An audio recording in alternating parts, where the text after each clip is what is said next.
Hello students, myself Rohit Dhingra from IIT Bombay. Welcome to lecture number 8 of electrochemistry. In this lecture, the topic which we will cover is Kohlraasch law. आइए देखते हैं कोहलराश law क्या कहता है। सबसे पहले at very low concentrations the molar conductivity of a strong electrolyte tends to reach a limiting value. इस statement का मतलब हम समझते हैं।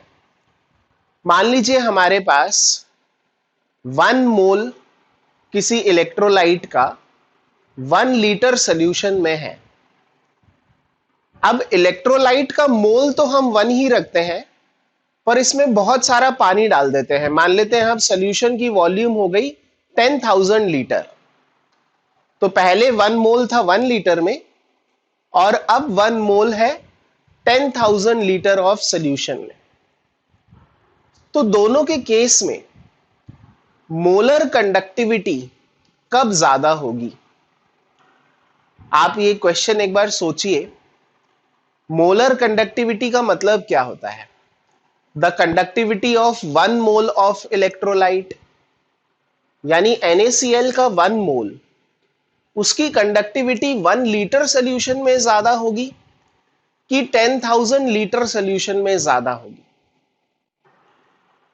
तो इसका आंसर है that conductivity will be more, molar conductivity will be more in 10,000 litre solution, क्योंकि वही 1 मोल अगर 1 लीटर में है तो आयंस एक दूसरे के पास पास रहेंगे, यानी कटायन और अनायन एक दूसरे के पास पास रहेंगे और इस वजह से वो इतने आसानी से सेपरेट नहीं हो पाएंगे।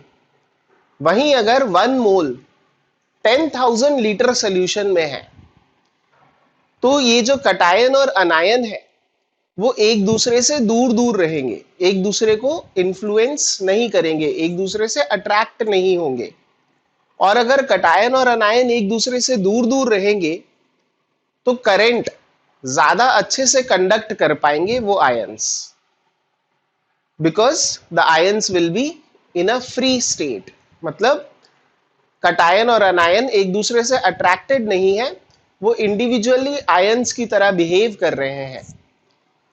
तो इसलिए हम ये कह सकते हैं कि जैसे जैसे डाइल्यूशन बढ़ता जाता है वैसे वैसे मोलर कंडक्टिविटी वो भी बढ़ती जाती है। So at very low concentrations, अगर कंसंट्रेशन बहुत कम है, which is same as saying कि अगर डाइल्यूशन बहुत ज्यादा है, so at very low concentrations the molar conductivity of a strong electrolyte tends to reach a limiting value. अब यहां पर बेसिकली ये बात हो रही है कि अगर हम सॉल्यूशन को डाइल्यूट करते जाएं, पहले 1 लीटर था, फिर 10,000 लीटर कर दिया, फिर 1 लाख लीटर कर दिया, है तो एक ही मोल, पर अब अगर वो 1 लाख लीटर ऑफ वाटर में डिसॉल्व किया गया है तो उसकी कंडक्टिविटी बढ़ती जाएगी। पर एक पॉइंट ऐसा आएगा जब और फर्दर डाइल्यूट करने से कंडक्टिविटी पर असर नहीं पड़ेगा, फिर जो मोलर कंडक्टिविटी होगी वो एक कोई कांस्टेंट वैल्यू अचीव कर लेगी। तो यहां पर हम यही कह रहे हैं, at very low concentrations the molar conductivity of a strong electrolyte tends to reach a limiting value. Molar conductivity बढ़ती जाएगी, फाइनली एक लिमिटिंग वैल्यू को वो अचीव कर लेगी। So this value of molar conductivity is called the molar conductivity at infinite dilution. Solution को अगर हमने इनफाइनाइटली डाइल्यूट कर दिया तो जो भी इलेक्ट्रोलाइट है उसकी मोलर कंडक्टिविटी एक लिमिटिंग वैल्यू अचीव कर लेगी और इस लिमिटिंग वैल्यू को हम क्या कहते हैं? इसको हम कहते हैं molar conductivity at infinite dilution, और इसका सिंबल है lambda m infinity. Lambda m is the symbol of molar conductivity, और इस पर इंफिनिटी का साइन लगाकर हम इंडिकेट कर रहे हैं molar conductivity at infinite dilution. Eight such high dilutions the inter-ionic attractions become negligible। जैसा मैंने आपको बताया था NaCl के एग्जाम्पल से, Na प्लस और Cl माइनस, इन दोनों आयंस के बीच का जो अट्रैक्शन है इट विल बिकम नेग्लिजिबल, क्योंकि वो एक दूसरे से इतना दूर दूर हो जाएंगे। So at such high dilutions the interionic attractions become negligible and each ion migrates independent of the other ions। So at such high dilutions each ion will migrate independent of the other ions। So these observations that अगर हमने एक solution को infinitely dilute कर दिया तो वहां पर जो ions होते हैं वो एक दूसरे से independently migrate करते हैं। इन ऑब्जर्वेशंस को यूज किया कोहलराश ने। The observations were used by Kohlrausch to postulate a famous law called Kohlrausch law of independent ion migration. This law in terms of molar conductivity is stated as follows: at infinite dilution the molar conductivity of an electrolyte can be expressed as the sum of the contributions from its individual ions। कहने का मतलब है कि infinite dilution पर किसी electrolyte की molar conductivity can be expressed as the sum of the contributions from its individual ions। मतलब Na plus की conductivity, molar conductivity, plus Cl minus की मोलर कंडक्टिविटी, अगर हम इन दोनों को ऐड कर देंगे तो हमें क्या मिल जाएगा? NaCl की मोलर कंडक्टिविटी। क्योंकि आयंस एक दूसरे से इंडिपेंडेंटली माइग्रेट कर रहे हैं, यानी overall molar conductivity of NaCl will be equal to the molar conductivity of Na plus plus molar conductivity of Cl minus। देखिए मैथमेटिकली हम इसको कैसे लिख सकते हैं?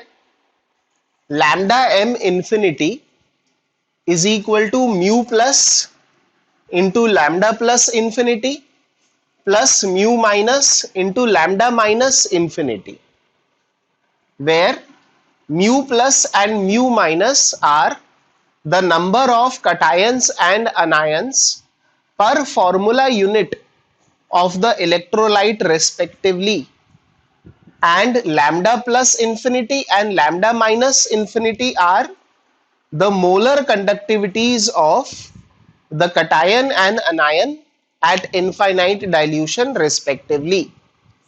यानी अगर हमें पूरे इलेक्ट्रोलाइट की मोलर कंडक्टिविटी निकालनी है इनफाइनाइट डाइल्यूशन पर, तो इलेक्ट्रोलाइट की मोलर कंडक्टिविटी होगी कटायन की मोलर कंडक्टिविटी प्लस अनायन की मोलर कंडक्टिविटी। अगर कटायन की संख्या 2 है तो म्यू प्लस की जगह 2 लिख जाएगा, अगर अनायन की संख्या 1 है सपोज तो म्यू माइनस की जगह 1 लिख जाएगा। तो म्यू प्लस और म्यू माइनस क्या है? Number of cations and anions per formula unit of the electrolyte. And lambda plus infinity और लैम्डा माइनस इंफिनिटी क्या है? They are the molar conductivities of cation and anion at infinite dilution. तो पूरे electrolyte का जो भी molar conductivity होगा वो कटायन की मोलर कंडक्टिविटीज प्लस अनायन की मोलर कंडक्टिविटीज के बराबर होगा एट इनफाइनाइट डाइल्यूशन। इसको और एग्जाम्पल की मदद से हम इसको समझते हैं, तब it will be more clear. अब कुछ एग्जाम्पल्स लेते हैं हम इलेक्ट्रोलाइट्स का, जिनके ऊपर हम कोहलराश लॉ अप्लाई करेंगे। पहला एग्जाम्पल है molar conductivity of HCl। So the molar conductivity of HCl at infinite dilution, it can be written as mu infinity of HCl, sorry, lambda infinity of HCl is equal to mu of H plus into lambda infinity of H plus mu of Cl minus into lambda infinity of Cl minus। यहां पर ये दोनों lambda basically lambda ही कहलाते हैं, पर ये पूरे HCl के लिए है तो इसको हमने कैपिटल लैम्डा से इंडिकेट किया है, जबकि ये दोनों इंडिविजुअल आयंस के लिए है इसलिए इसको स्मॉल लैम्डा से इंडिकेट किया है। पर ये सारे लैम्डा क्या है? मोलर कंडक्टिविटी ही है।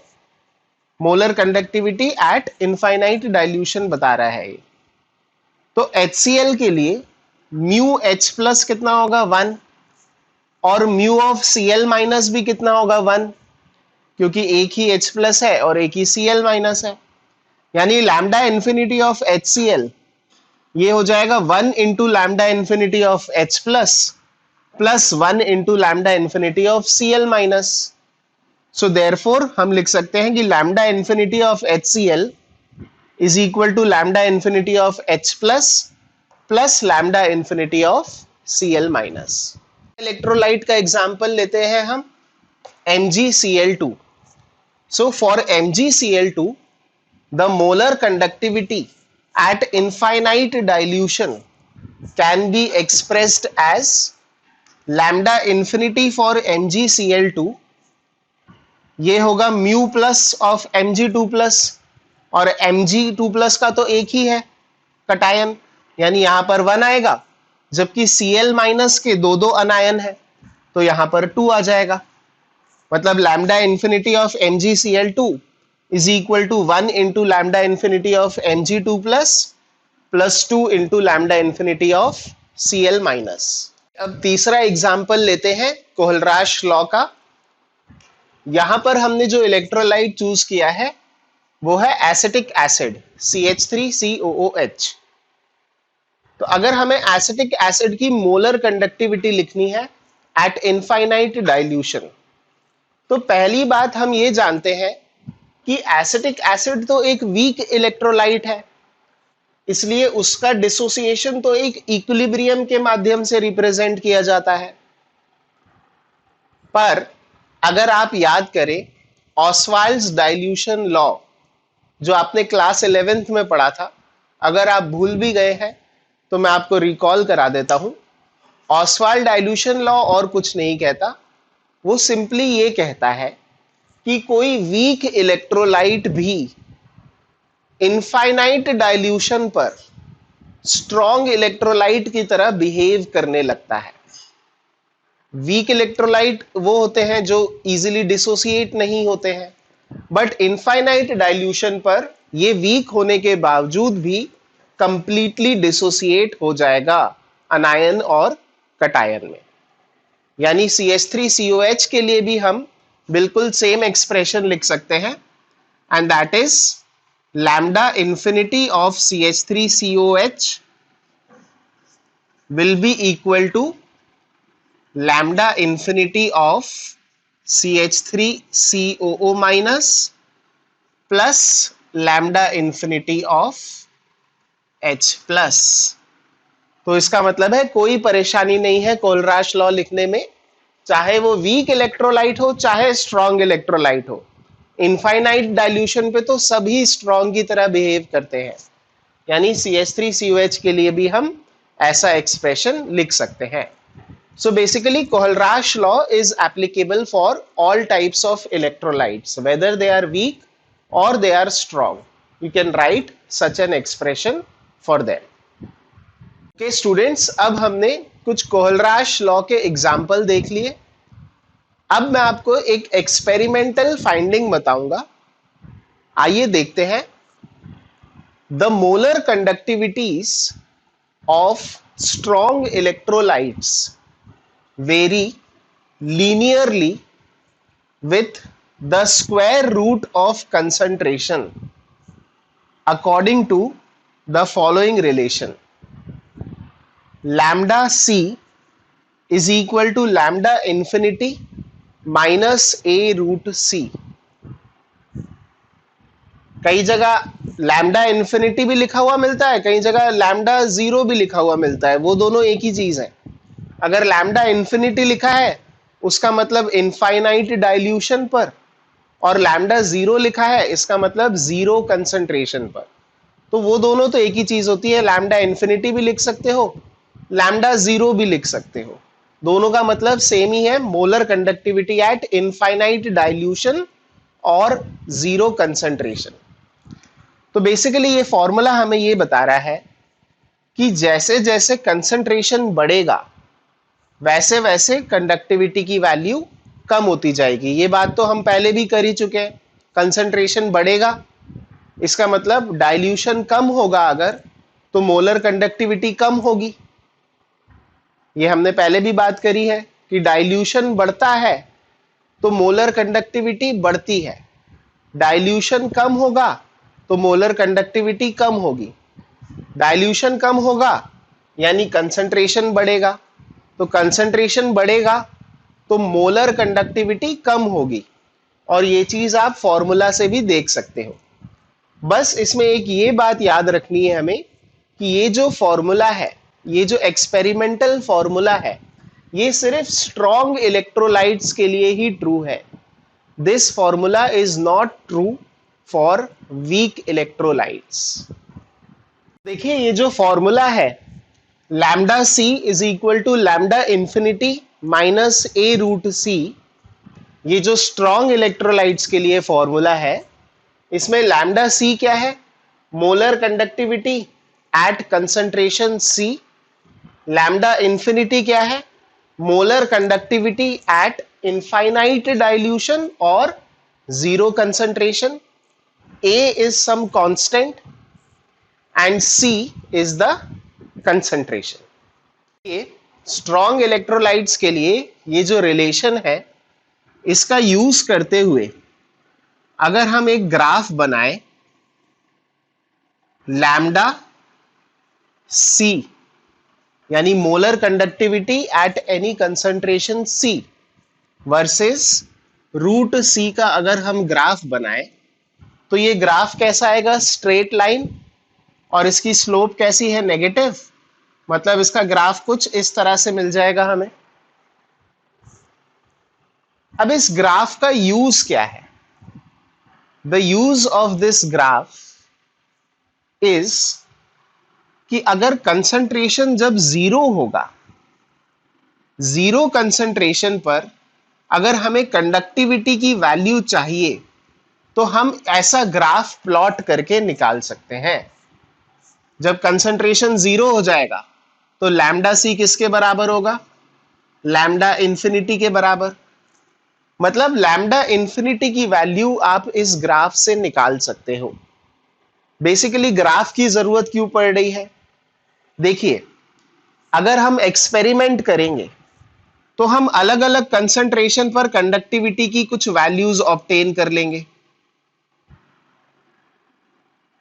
अब अगर इसी ग्राफ को मैं एक्स्ट्रापोलेट करूं तो जीरो कंसंट्रेशन या ऑलमोस्ट जीरो कंसंट्रेशन पर भी मैं लैम्डा सी की वैल्यू इस ग्राफ की मदद से निकाल सकता हूं, जो कि अदरवाइज पॉसिबल नहीं है, क्योंकि ऑलमोस्ट जीरो कंसंट्रेशन करना तो प्रैक्टिकली पॉसिबल नहीं है। जीरो कंसंट्रेशन करने का मतलब क्या है, इनफाइनाइटली डाइल्यूट करना किसी सॉल्यूशन को, और इनफाइनाइटली डाइल्यूट करना तो पॉसिबल है नहीं ना। तो इसलिए हम क्या करते हैं, हम कुछ डिफरेंट डिफरेंट कंसंट्रेशंस पर कंडक्टिविटी की वैल्यू मेजर करते हैं, एक स्ट्रेट लाइन ग्राफ बनाते हैं और इस ग्राफ को एक्स्ट्रापोलेट कर देते हैं। अब ये ग्राफ जहां पर वाई एक्सिस को इंटरसेक्ट करेगा उस समय जो कंडक्टिविटी की वैल्यू होगी वो किसके बराबर होगी, लैम्डा इंफिनिटी के बराबर। तो we use this extrapolation method to find the molar conductivity at infinite dilutions. पर इसमें लिमिटेशन क्या है कि ये जो मेथड है ये सिर्फ स्ट्रॉन्ग इलेक्ट्रोलाइट्स के लिए ही यूज किया जा सकता है and not for weak electrolytes. देखिए, जैसा कि मैंने अभी आपको बताया, the molar conductivity of a weak electrolyte at infinite dilution cannot be determined by extrapolation method। वो जो एक्स्ट्रापोलेशन मेथड है वो सिर्फ स्ट्रॉन्ग इलेक्ट्रोलाइट की molar conductivity at infinite dilution को फाइंड करने के लिए यूज किया जा सकता है, पर वीक इलेक्ट्रोलाइट्स के लिए एक्स्ट्रापोलेशन मेथड का यूज नहीं करा जा सकता।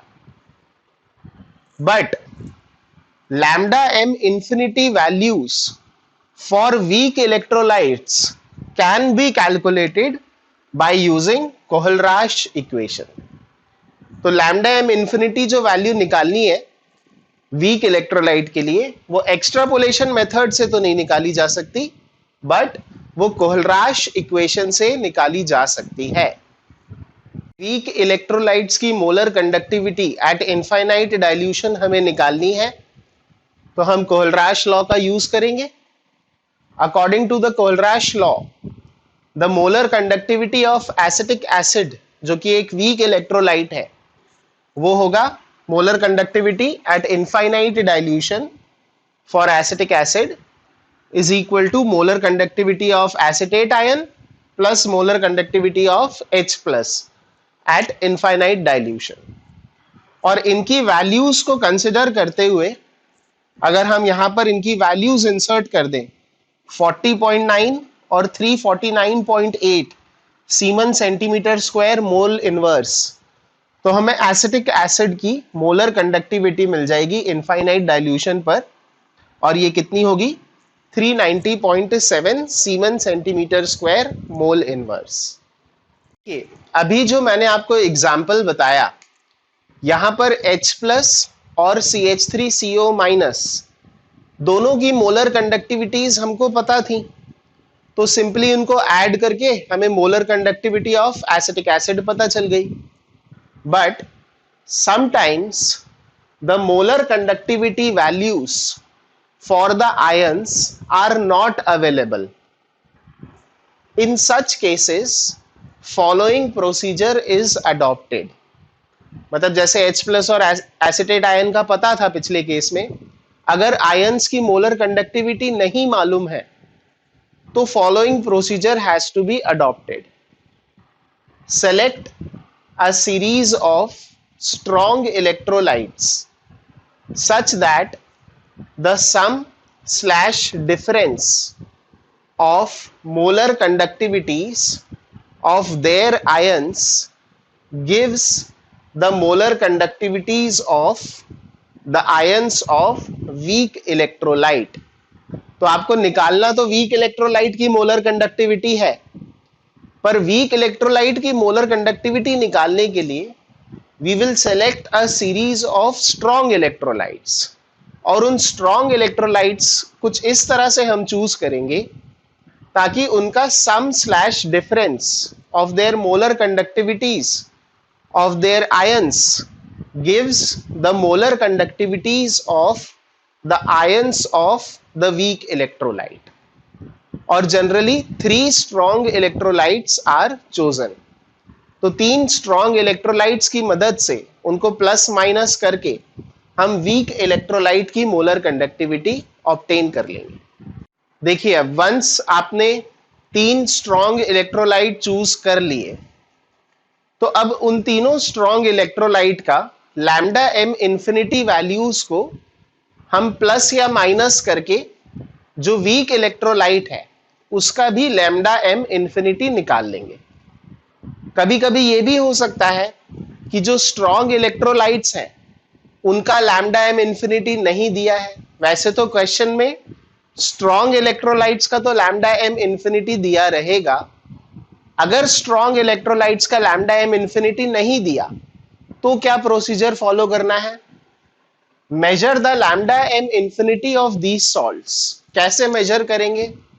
आप उनका लैम्डा m फाइंड आउट करो एट वेरियस कंसंट्रेशंस और ग्राफ बनाओ lambda m versus root c का। for each salt separately. Determine lambda m infinity for each salt strong electrolyte by extrapolation method. यानी लैम्डा m अलग अलग concentration पर इनका lambda m major करो और lambda m versus root c का graph बनाओ। ये ग्राफ जब आप बनाओगे तो ग्राफ कैसा आएगा? स्ट्रेट लाइन आएगा। और इस ग्राफ को अगर आप एक्स्ट्रापोलेट कर दोगे तो आपको हर एक सॉल्ट का लैम्डा m इंफिनिटी मिल जाएगा। तो lambda m infinity strong electrolytes का हम कैसे निकालेंगे? Bye extrapolation method. ग्राफ किसका है? Lambda m versus root c का। ग्राफ को एक्स्ट्रापोलेट करेंगे तो ये जो पॉइंट मिलेगा वो क्या दे देगा हमें? लैम्डा m इंफिनिटी दे देगा for each salt separately. So this is the second step. तो एक बार हमने 3 स्ट्रॉन्ग इलेक्ट्रोलाइट चूज कर लिए, तीनों स्ट्रॉन्ग इलेक्ट्रोलाइट का लैम्डा m इंफिनिटी निकाल लिया बाय एक्स्ट्रापोलेशन मेथड। तो तीसरा स्टेप सिंपली क्या रहेगा? ऐड एंड और subtract the equations to get lambda m infinity of the weak electrolyte. Simply equations को इस तरह से ऐड या सब्सट्रैक्ट करेंगे कि जो वीक इलेक्ट्रोलाइट है उसका लैम्डा m इंफिनिटी हमें पता चल जाए। तो ये सब देखने में थोड़ा सा कॉम्प्लिकेटेड लग सकता है, बट एक बार अगर आप एक एग्जाम्पल देखेंगे तो everything would be clear to you. आइए अब एक क्वेश्चन करते हैं और इस क्वेश्चन के माध्यम से चीजें आपको ज्यादा क्लियर हो जाएंगी। The value of lambda m infinity for HCl, NaCl and CH3COONA are 426.1, 126.5 and 91 Siemens centimeter square per mole. Calculate lambda m infinity for acetic acid. तो यहां पर ये 3 स्ट्रॉन्ग इलेक्ट्रोलाइट्स का लैम्डा m इंफिनिटी हमें दिया हुआ है और हमें वीक इलेक्ट्रोलाइट का लैम्डा m इंफिनिटी निकालना है। तो स्ट्रॉन्ग इलेक्ट्रोलाइट्स का तो पहले से ही दे रखा है, मतलब कोई एक्स्ट्रापोलेशन मेथड लगाने की हमें जरूरत नहीं है इस क्वेश्चन में। स्ट्रॉन्ग इलेक्ट्रोलाइट्स का लैम्डा m इंफिनिटी दिया हुआ है और उनकी मदद से इस वीक इलेक्ट्रोलाइट यानी एसिटिक एसिड का लैम्डा m इंफिनिटी हमें फाइंड करना है। सो पॉज करिए एक बार वीडियो को, खुद से अटेम्प्ट करिए इस क्वेश्चन को एंड उसके बाद ही सॉल्यूशन देखिए। ओके, होपफुली आपने अभी ये क्वेश्चन कर लिया होगा। Now let us look at the solution. तो देखिए ये सब तो स्ट्रॉन्ग इलेक्ट्रोलाइट है, तो स्ट्रॉन्ग इलेक्ट्रोलाइट के लिए हम क्या लिख सकते हैं? कोलराश लॉ तो स्ट्रॉन्ग के लिए भी वैलिड है और वीक के लिए भी वैलिड है। तो सबके लिए हम क्या कर सकते हैं? कोलराश लॉ का यूज कर लेंगे, चाहे स्ट्रॉन्ग हो चाहे वीक हो। Lambda m infinity for HCl ये होगा lambda m infinity for H plus plus lambda m infinity for Cl minus. फिर लैम्डा m, अच्छा ये वैल्यू कितनी दी हुई है हमें? 426.1। फिर lambda m infinity for NaCl ये क्या हो जाएगा? ये lambda m infinity for Na plus plus lambda m infinity for Cl minus, और ये 126.5 है। आखिरी में CH3CONA इसका लैम्डा m इंफिनिटी कितना दिया हुआ है? 91। तो lambda m infinity for CH3COONA ये होगा lambda m infinity for CH3COO minus plus lambda m infinity for Na plus. और ये दिया है हमें 91. So these are the three equations for the three strong electrolytes. Three Kohlraasch equation for the three strong electrolytes. अब जो week electrolyte है उसके लिए चौथी कोलराश इक्वेशन लिखनी है. तो अब मैं इसको रब कर देता हूं क्वेश्चन को. जो वीक इलेक्ट्रोलाइट है उसके लिए भी हम कोलराश इक्वेशन तो लिख ही सकते हैं. उसके लिए बस आप एक्स्ट्रापोलेशन मेथड यूज नहीं कर सकते हो, पर कोलराश इक्वेशन तो लिख ही सकते हो. तो lambda m infinity for acetic acid, ये होगा lambda m infinity of acetate ion plus lambda m infinity of H plus. तो ये तीन इक्वेशन हमारे पास है और इनकी मदद से हमें किसी तरह से इक्वेशन नंबर 4 ऑब्टेन करना है, यानी इक्वेशन नंबर 4 के जो राइट हैंड साइड में लिखा है वो ऑब्टेन करना है.